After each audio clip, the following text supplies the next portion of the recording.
Eu vou ser moi breve.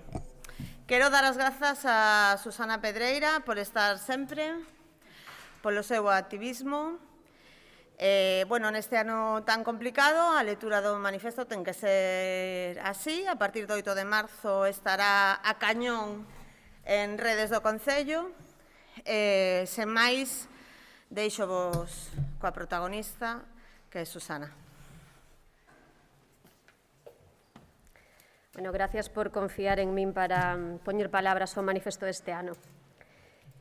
Protexéndonos do que nos ameaza, escapando do que nos enferma para salvar a nosa vida, quedando na casa, invisibles, abandonando o espazo público, coidando e coidándonos máis do que quixeramos, renunciando a tantas cousas que nos fan felices. Así vivimos todas e todos desde hai un ano por culpa dunha pandemia. Así viven desde sempre moitas mulleres. Invisibles, coidadoras, renunciando, protexéndose de ameazas e demasiadas veces, 1082 veces desde 2003, desaparecendo ao ser asasinadas. A crise da COVID-19 lembrou ao conxunto da sociedade quen desempeña os traballos esenciais para soster a vida. É innegable que o dos coidados é un traballo feminizado e, ademais, maioritariamente sen remuneración algunha, aforrando así custes a un sistema que expulsa as mulleres do ámbito público para relegarnos á invisibilidade do privado. E cando ese traballo é remunerado, realízase en condicións de precariedade. É un dos traballos máis infravalorados, tanto social como económicamente, a pesar de que non hai outro tan esencial para a calidade de vida de quen necesita o coidado e para o funcionamento de toda a sociedade, para que nada pare mentres alguén coida no fogar.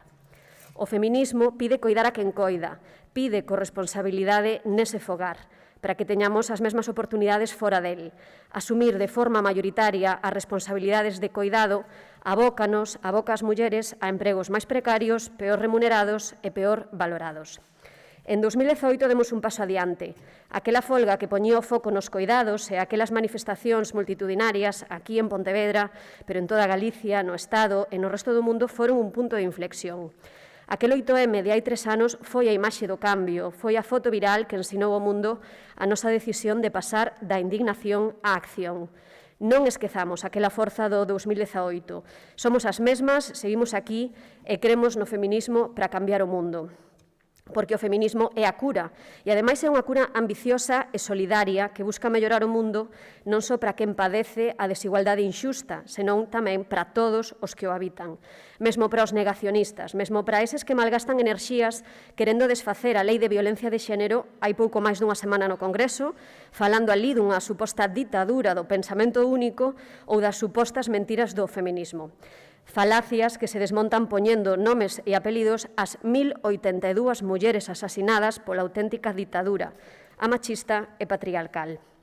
Mesmo para os negacionistas vai cambiar o mundo o feminismo, para que as súas fillas vivan en fogares corresponsables nos que a carga dos coidados non limite as súas aspiracións profesionais, para que as súas fillas entren nun mercado laboral que fomente as paternidades corresponsables e no que a crianza teña un valor, non só un prezo que pagar.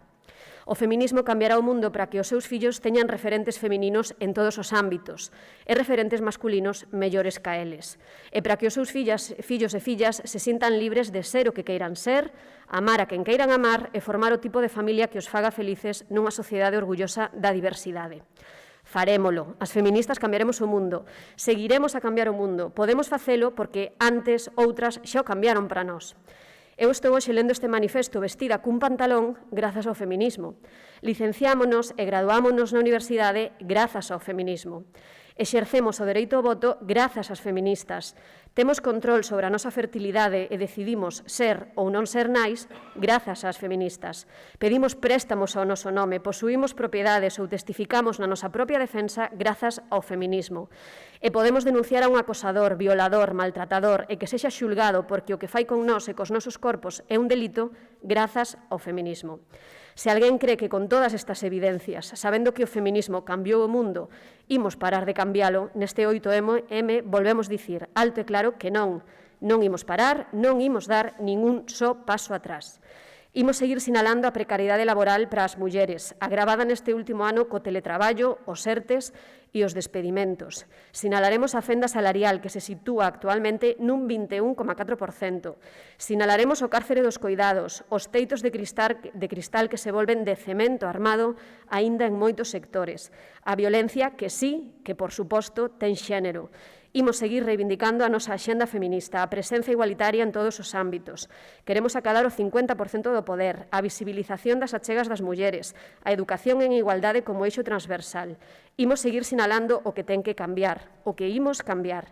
E non é unha ameaza, é un berro de esperanza polas que xa non están, polas que seguimos aquí e polas que virán, feminismo para cambiar o mundo.